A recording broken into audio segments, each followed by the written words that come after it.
The witness statement is a powerful way for the client to have a voice. I'm a bit of a pit bull when it comes to the law, and I will try and find a way. I solemnly swear that I will tell the truth, the whole truth, and nothing but the truth. So help me God. Yeah, hi everybody. Ron here from The Truth About Addiction. Welcome to another episode. Today we have a really special guest, a lady who I've met recently and who I think's got so much to offer, and I'm excited to have her on the show. It's Daniela from Whitehall and Associates. She's a solicitor and has a lot of lived experience, and her qualifications are pretty mind-blowing, really. And I know that one of the chaps she works for, and he can't speak highly enough of how proud he is to have Danielle on his team. So, Danielle, welcome to The Truth About Addiction, doll. Thank you, Ron, and thank you so much for having me on your podcast. My pleasure. As I said to you, this is really your forum, and we, from The Truth About Addiction, are here to educate, entertain, but more education, because I like education, because I'm 70 years of age in 2 days, and I like to learn something every day. If I learn something today, I've had a really successful day. Absolutely. You know, and so, yeah.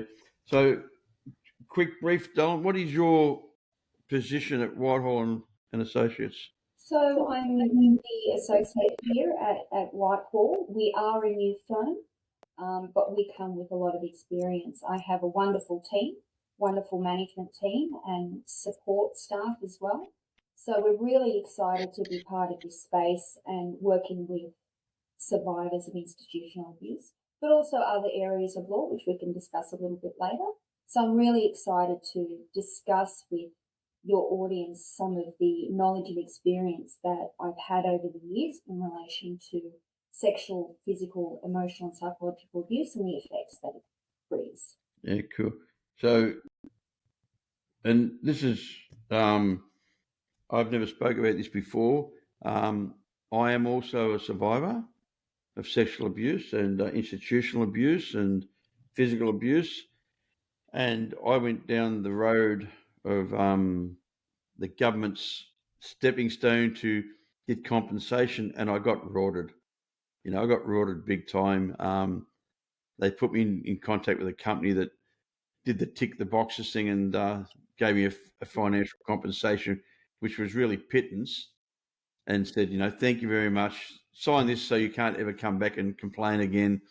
And basically, I was manipulated by the system, by a system that I was suing.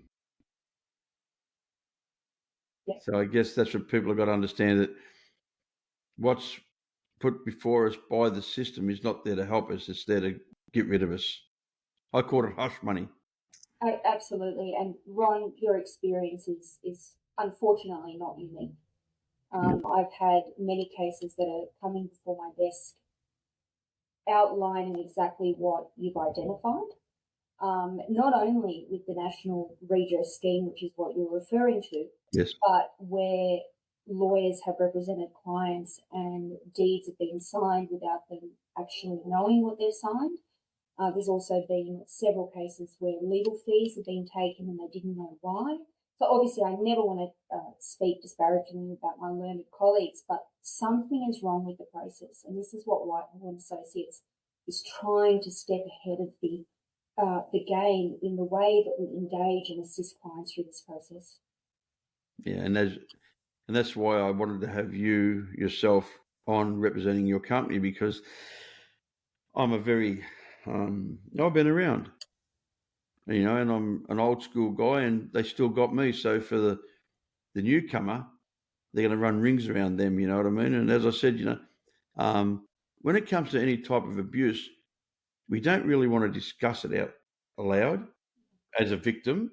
We want to get it over and done with really quickly because we have a lot of shame and guilt that goes with it. And from my personal experience, I believe that I was basically manipulated and hoodwinked into believing that these people were helping, were really, they were just getting me out of the way, another number to tick the box. Yeah, his complaints dealt with. His complaints dealt with, you know. And yeah, I just want to get it out there to my listeners that, guys, if you've had some sort of abuse in any place, I'll get Danielle to explain more about where and what, because mine was in prison institutions and boys' homes. To please, contact Danielle's company, and get some good information about what process and procedure you really need to take, because I took the road that I thought was going to be the easier, softer way, and it ended up by being a bit of a shaft, to be quite honest. Yeah. And it's almost, well, it isn't almost, it is another form of injustice when you've already experienced something at the hands of someone who's worked within the institution, and there is no vindication, there is no closure for many survivors who have gone through this civil claim and national redress process. And that's why I went to your company now to reopen my case, because I want to get the justice that I deserve. I want to get the right process and the right procedure, not another cover up, And I'm prepared to be open and transparent about what happened to me these days, which is, as I said, I'm 70 years of age in 2 days. So if it's taken me this long to speak out, I'm sure there's lots of people out there sitting there now thinking, oh my God, this guy took so many years to speak out about it. Maybe I should speak out. I honestly believe from the bottom of my heart, Ron, that an act of courage, such as coming forward and discussing not only the experience you've had with the National Redress Scheme, but the experiences of abuse, will be honoured by, whether it's our higher power, God, whatever it is. I think when we're courageous enough to come forward, people will come into our lives, we will be resourced, we will get the skills and knowledge that we need to be able to empower ourselves to go to that next stage and go through the process. And that is why I'm passionate about what I do, because I'm not just a lawyer, I'm someone who has had experience working with people who have experienced and lived trauma, mental health, all sorts of complex needs, homelessness, and they're always searching for vindication and closure and really understanding what's happened to them. And unfortunately, these experiences that we hear about, whether that's the civil claim process or national redress, is all too common. And I know that my boss and the owner of our firm listened to client feedback, what they wanted and needed from their legal representatives. But it's so much more about that during this process. And that's why we're unique, because I come with a wealth of experience and also lived experience myself. Yeah, it's quite impressive, actually. I'm very transparent. I had the pleasure of meeting you a few weeks ago. We had dinner together with your boss, and it was nice. And then when my wife, we asked you to come on our show, and my wife said to me, "I've got Danielle's qualifications." I rang your boss and said, "Mate, like this lady's got some stuff going on: psychology, sociology, homeless, addiction, domestic violence, mental health, trauma, community corrections, mending individuals and community-based orders, parole, experience, life coach. Like there's a lot of stuff here. Like I'm impressed, but I'm not shocked, because I've met you personally. That's the truth. I'm not shocked. I'm impressed, but I'm not shocked, because our conversations that we had were intelligent, educational, and very humbling. What you give to us was honesty and clarity, and that's all I ever want from anybody in any relationship. I want honesty and I want clarity. You can tell me that my breath stinks. I'm not going to take offense to it. I'm going to say thank you. I'm going to go away and floss, because I'm humble enough to take advice, and I really think that's important for people to understand, that when we have someone working for us with the same motivation as us, and we're all facing the same direction, it makes our process and our procedure very simple and very rewarding, And I found my experience with redress was, the people that did the interview and everything else, they're probably had good motives, but I think it went way beyond them, that the payout and the shut up was really quickly. Yeah, because I remember when they offered a certain amount of money, and I said yes.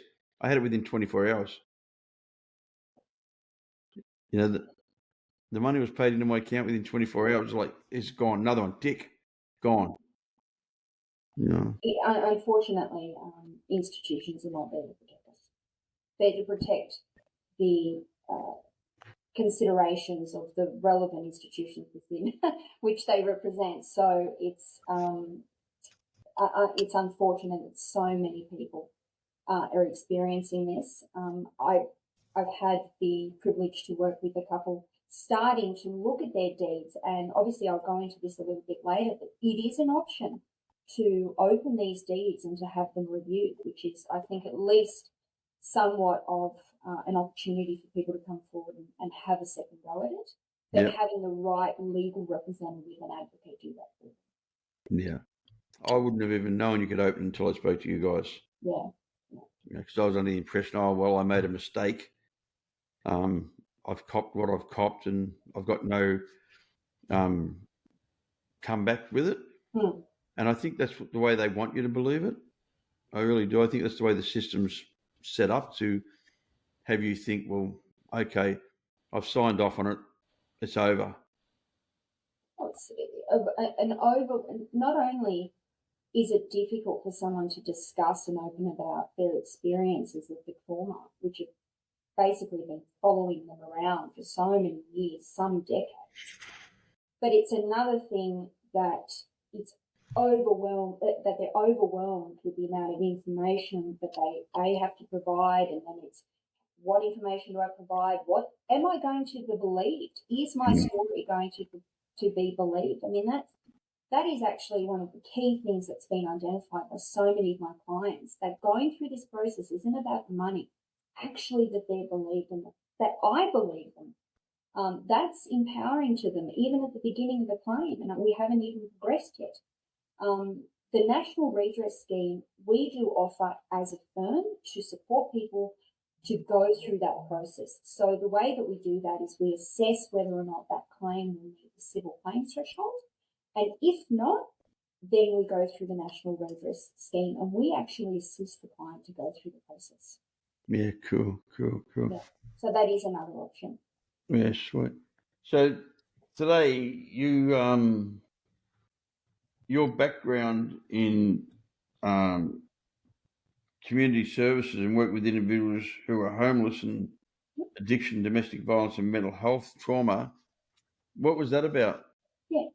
So I started at the Department of Housing as an intake and assessment officer, and I did that for a period of 6 months. Actually, I volunteered 3 or 4 days a week, and I'd spent my whole early 20s and 30s just always wanting to get into corporate law, and unfortunately it didn't eventuate. Well, actually, fortunately it did eventuate.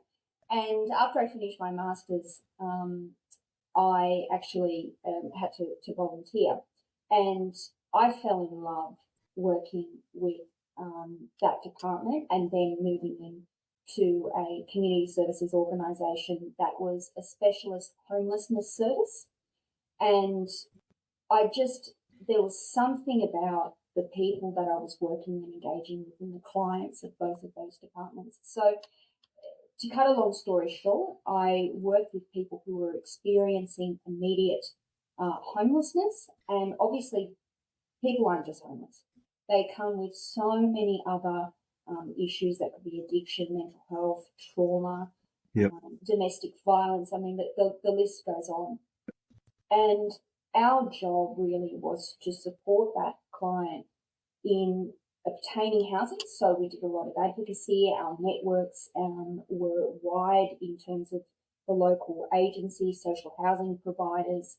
It was intensive case management, so we would get the person into a house, and then obviously the goal was to try and help them sustain that tenancy. So that really involved education around their finances, understanding what was required in finding a tenancy. And what was so the part that I loved about it the most was really seeing Maslow's hierarchy of need come into play. Now, what that is seeing people getting those basic needs met, so housing, food, getting their income right, getting all that in order. And I've seen so many people turn their lives around. They started working, they started engaging in recreational activities, things that they enjoyed.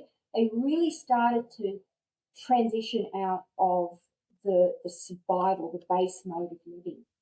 Some people, unfortunately, were unable to sustain tenancies. That comes with the territory, Yep. but you continue to do the work nonetheless. And that's really what that role was about.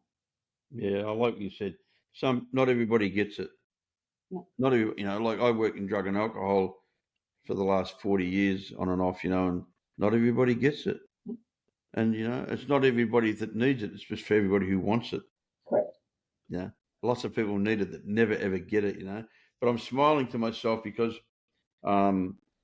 we've just made a decision, one of my business partners and his wife and myself and my wife have thinking about opening a women's hostel for refuge for women, but a 24-hour emergency one, because if a woman's being beaten at 3 o'clock in the morning, she needs out. Yeah. There's nowhere to go. No. And that's the stuff that we're in the process right now of going to the council up here, the local council, and finding out where we go from here, because we think we have a premises. So we'll work with the council, and I'm not sure. I'll probably talk to you about that later off camera, about who I should go and speak to, what resources I need to go and because it's something that's, my mother was a victim of violence. Yeah. I lived in a house full of domestic violence and sexual abuse and intimidation, and just people don't understand when we talk about violence. Sometimes the abuse, the emotional, spiritual abuse, is greater than the physical. The mental abuse that I went through as a child, I'd rather you beat me up. That's why later on in life, when I went down the road I went down, you couldn't hurt me. I was physically unattached. There was no connection between my mental and emotional and physical state. I'd become a physical being. I always say I was a human taking, not a human being, because I'd got to that point in my life where you couldn't hurt me. You could hit me with batons, you could hit me with anything you like because I went through. Don't get me wrong. A lot of times that I was beaten in prison, I probably deserved it. As if you could say that, but I wasn't a model prisoner. But a lot of times that I was beaten was unnecessary and was extreme by the police and the prison services. And they try to break you, but they couldn't break me because I was already broken. This is where I think we fall short in the system, that we don't understand that the people that we're trying to break are really broken. What we should be doing is putting them back together. Yes. We become fractured after trauma.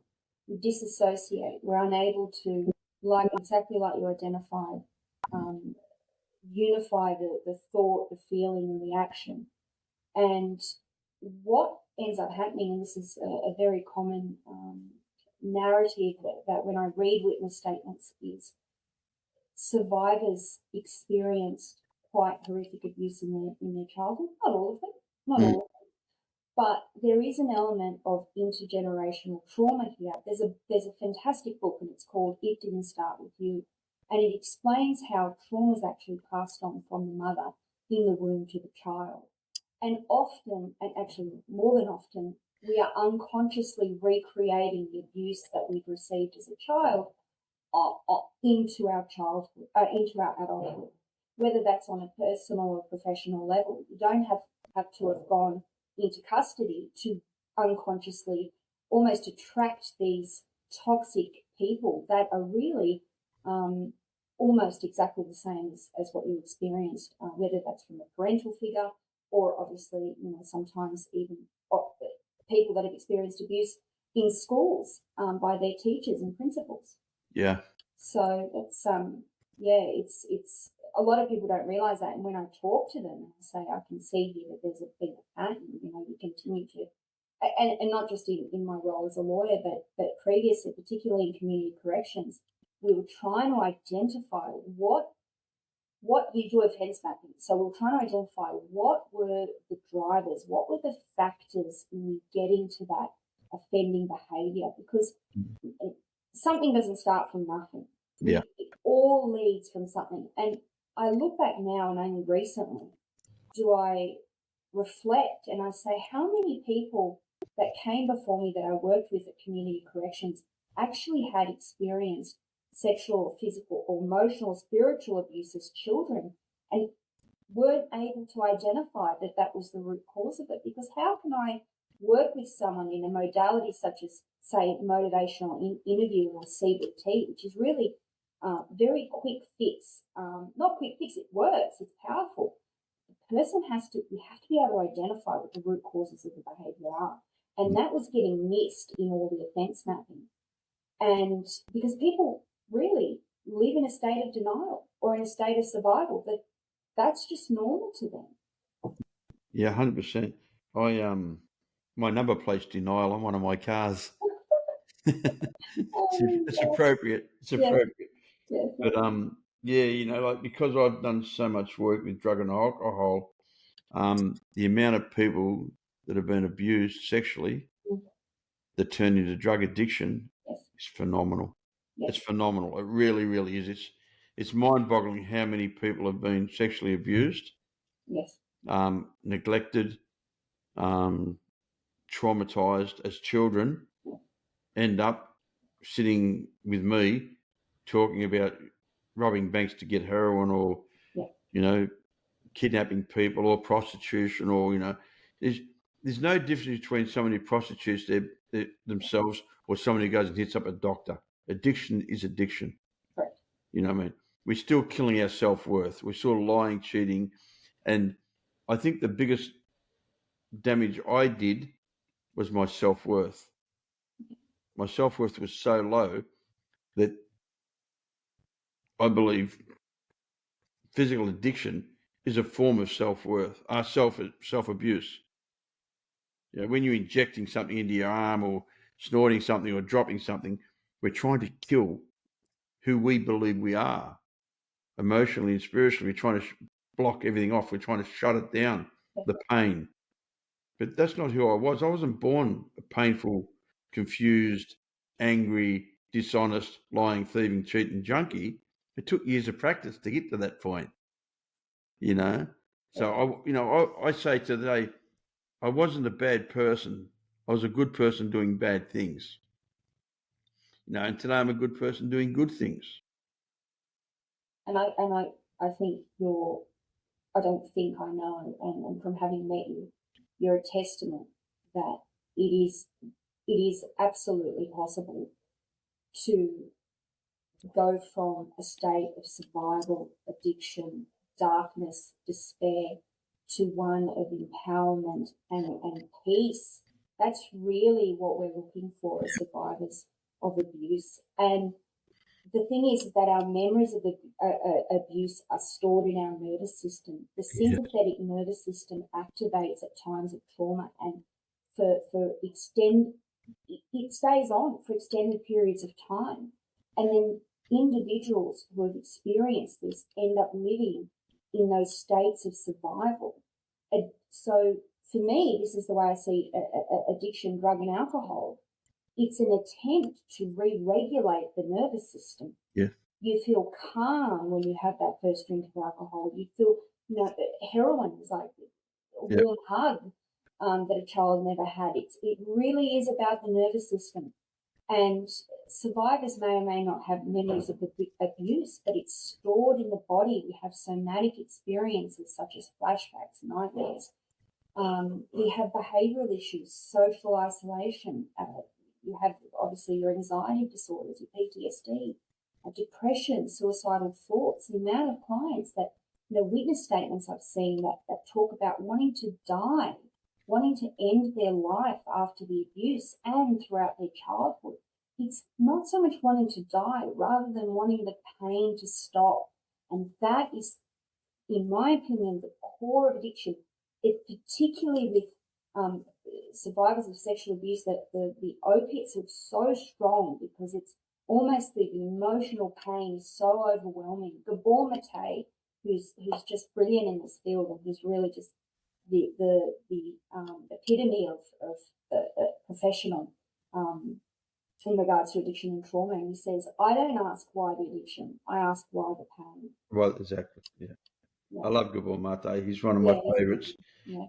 Like a He lot of also, people. he also talks about the wisdom of trauma, which is what you've got wrong. Yeah. All survivors have that innate capacity and resource to identify their own solutions. They just need the right guidance to do that. True, and I do believe that, and I don't believe that unless you have some other serious mental health issue that's, because there are other mental health issues, we can all get through it. I believe we can all get through it if we're prepared to put the work in, because ambition without work is nothing. Dreams without work is nothing, because it takes a lot of discipline to do life. It takes a lot of discipline to get up every morning and do what you don't want to do sometimes. And sometimes, not what I found for me when I was in depression and very low, I didn't want to get out of bed. Getting out of bed was a hard thing. Making my bed was a hard thing. Having a shower was a hard thing. Things that I do today subconsciously, and that's, you get up, you clean your teeth, you have a shave, you have a shower, you get the food ready for the kids, and you get your act together. And years ago, that was bloody hard work. That was incredibly hard work, and that's why I think with your company, and I know that you guys want to get on the back end of helping people at the end of it as well. Not only just getting the financial claim, but getting some proper counselling and some proper direction, and helping your clients get through the darkness, but also shining a light where, okay, this is where you need to come from now. This is where we suggest that you try this, and because as I say, and you give someone who's been traumatized a lot of money. Sometimes it's not a good thing if they haven't had education at the back end of it. Absolutely. And you and I discussed this when we met the other night. Yeah. About financial education and resourcing people with the knowledge as to how to manage, large sums of money. Because let's be honest, most of our clients, or most people that receive compensation, would not have the experience or knowledge as to how to manage such large funds. And that is in and of itself a skill. Understanding our relationship with money is a whole other topic other than what we're talking about. So I think, our firm, this is what we're really interested in, and certainly partnerships with organisations such as yourself in resourcing clients post-settlement. Where to now? Maybe, is it time to go and educate yourself? Like, how can you invest that money that's so rightfully yours? Unfortunately, it's never going to take away what happened. Yep. But really utilising it to now set the rest of your life up, whether it's your children or whoever it is. And I know people that have done both. I know people who've got large payouts and blown the lot of it. Yeah. And I also know people that have got payouts and set themselves up for the rest of their lives because they went and got educated. That's right. But they had a purpose. You've got to have a purpose. Yes. Which is my whole thing in life, which will be the last question I ask you at the end of this interview. What is your purpose? I ask it at the end of every interview, because it's really important that people understand that without having a destination, you're lost. Without having a purpose, you're lost. You've got to have a purpose in life. And my purpose in life today is to leave a legacy of being a kind, good-hearted person is one thing, but my main purpose is to help others. And I believe that's what our whole existence was about. We just lost it. We've lost that. When I'm 70, as I said, in a couple of days. When I was a kid, my mum would go next door and borrow sugar off the lady next door. I would never go next door and ask my neighbour for sugar these days. We don't even talk to each other. I mean, neighbours don't even talk to each other hardly. I live in a very affluent little area, and half of them don't even wave to you. My wife and I wave to everybody, but a lot of people don't even wave. I'm not the prettiest guy in the world, I guess, but yeah. But it's just not what it used to be.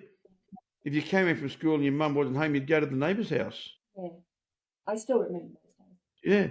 I think not only are we on a societal level so disconnected, but when we're abused, our ability to connect and relate to the world is distorted as well. I mean, it impacts our relationships so much, particularly our attachment styles.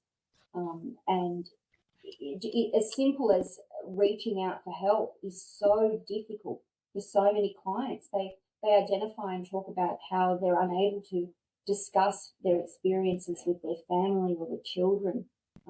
It's really saddening to hear, because it's actual positive relational experiences have been studied and have been found to assist in the recovery of trauma and to actually rewire the neural pathways that have been fired and wired together based on a negative relational experience resulting from the trauma. So our compassionate and empathetic relationships that we can foster and nurture with those people around us is a powerful tool for overcoming those experiences and shame of trauma. Yeah, 100%. I say to everybody, the opposite to addiction is connection. 100%. Because your disease loves isolation. Yes. A friend of mine that passed away earlier this year used to say the pedophile's greatest weapon was the other person's silence. Yes. He said that all the time, and he was the one that got me to first ever come forward and say, mate, you need to do something about this stuff. And I was lucky enough, because I've been clean a long time. I've been clean, God, a long time, 38 and a half years. But that's from addiction. That wasn't from pain and suffering. That wasn't from trauma. And I was still acting out in other areas of my life. And I had to go and get professional help at 27 years sober. I went and did EMDR. And I did it through a friend of mine who I trusted. And the ironic part is I'd helped him get sober 20 years before that. And then so you fast forward 20 years, and he's a psychiatrist, mastering in EMDR. So yeah, and I was one of those people that's no, I'm okay. I've got all this stuff under control. Yeah. And when I went through with the rapid eye movement remedy that he did with me, we did it like a life story, and it goes to your traumas, and he goes, how did you feel that day? What were you thinking? Put yourself in that position. It was like, whoa, okay, this is extremely confronting, but I trusted him. I think that the word trust is such an important thing for anybody going through, recovering from sexual abuse or any other type of abuse, is to have a company that they can trust. And that's why I recommend your company, because I trust you guys. I've sat with you, and I don't give out trust easy. I'm not that type of guy. I'm not. You got to earn my trust. So it's really that simple, because most people that have been abused have trust issues. Absolutely, that's a perfect segue into what I was just about to say. I was reflecting on your comment earlier. Discussing our experiences. I have so many clients who attempted to report or reported their abuse. They reported it to the authority. They reported it to the teachers. They reported it to their parents. So I have a client who reported it to the police, and they were not believed. Yeah. It is an additional layer of injustice, and that follows that person for the rest of their life. They're unable to trust, unable to connect, unable to even trust themselves. That's actually the real insidious aspect of not being believed after you've reported it. Now, this can happen as a child, and this can happen as an adult. So there's a lot of adults who experienced abuse assault, incidents of violence, who have then reported it to whether it's family members or the police, and they're not believed. And that is even more devastating. So to have someone believe you, whether that's a counsellor, a lawyer who's supporting you through the process, a coach, that's empowering in and of itself. Yeah, 100%. 100%. And I think, everybody has a voice and everybody needs to be heard. Absolutely. I went to New Zealand last year for the Royal Commission into Abuse in Care. And on the 14th of November, the Prime Minister of New Zealand is going to do a public apology to the nation.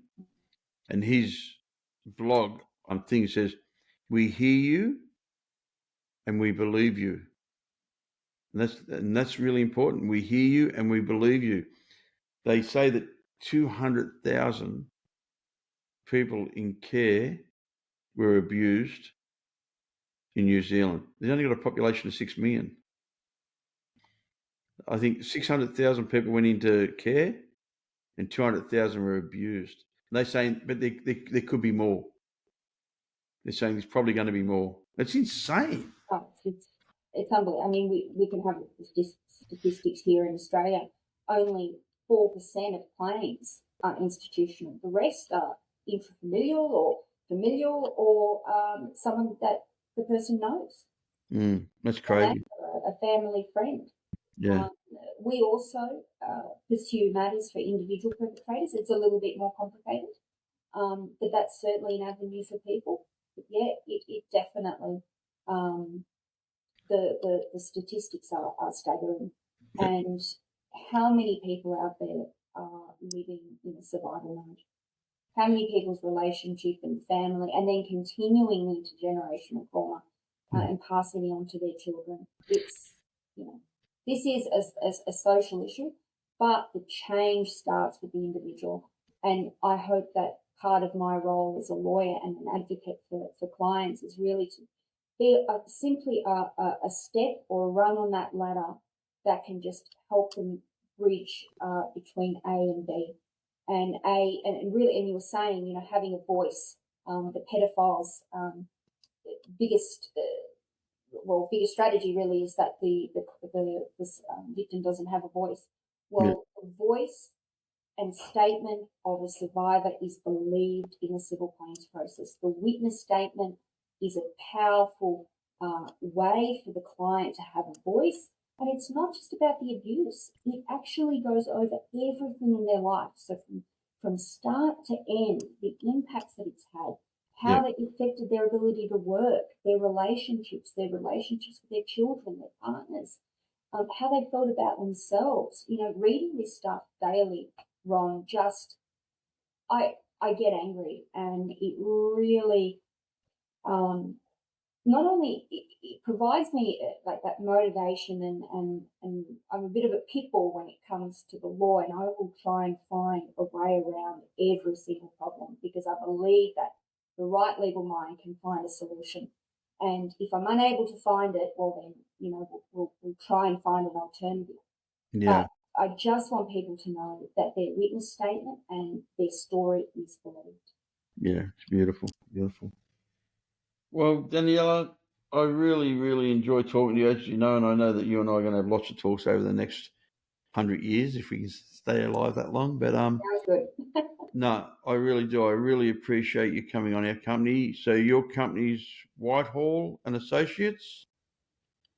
I see it's really funny, ironic at the back of your head there, the phone number is there. Yes. And the crazy part is 911, because I lived in America off and on for 20 years. 911. 911 is the emergency number, you know what I mean? Yes.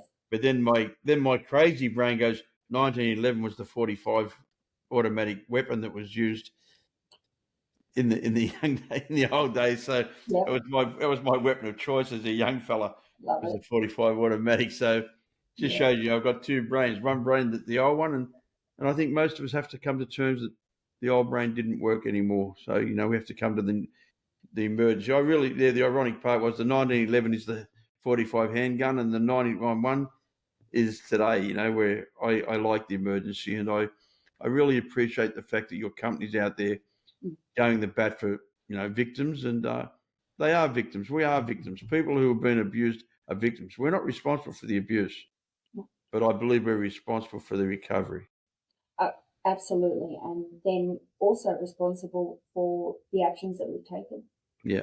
Yeah. I believe we have to take responsibility that we need to address the situation. We need to talk out. We need to free ourselves. As I say, a problem shared is a problem halved, Yeah. and our secrets die in the light of day. Perhaps, but they do. They So once do. I bring it out in the open, it loses its power. Yes. Because I lived in shame and guilt and fear. Now I don't have any of that. It's so beautiful, you know. And So that is the wisdom of trauma.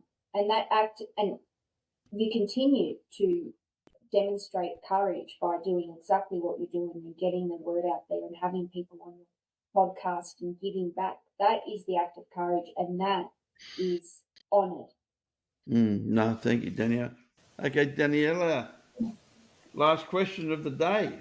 What is your purpose? My purpose. I always truly believed that it was to be a lawyer. I always wanted to be a lawyer when I was young, but after going through very difficult circumstances in my life and getting to a point where I was on my knees, really wanting and seeking some answers, I realized that my true purpose was understanding myself, understanding the things that I had been through and overcoming that. So for me, my purpose is not simply being a lawyer, but really becoming the kind of person that can embody all the values, principles, and ethics that are important and that are going to assist and bring people to the next level. That's what I want to do, is help people. And simply being a lawyer is the vehicle or expression within which that I do that. So that's how I've identified my purpose recently. Yeah, beautiful. And you know, and I believe the greatest gift we have is the gift of helping other people. Yes, it I really is. do. I believe that's the greatest gift we have.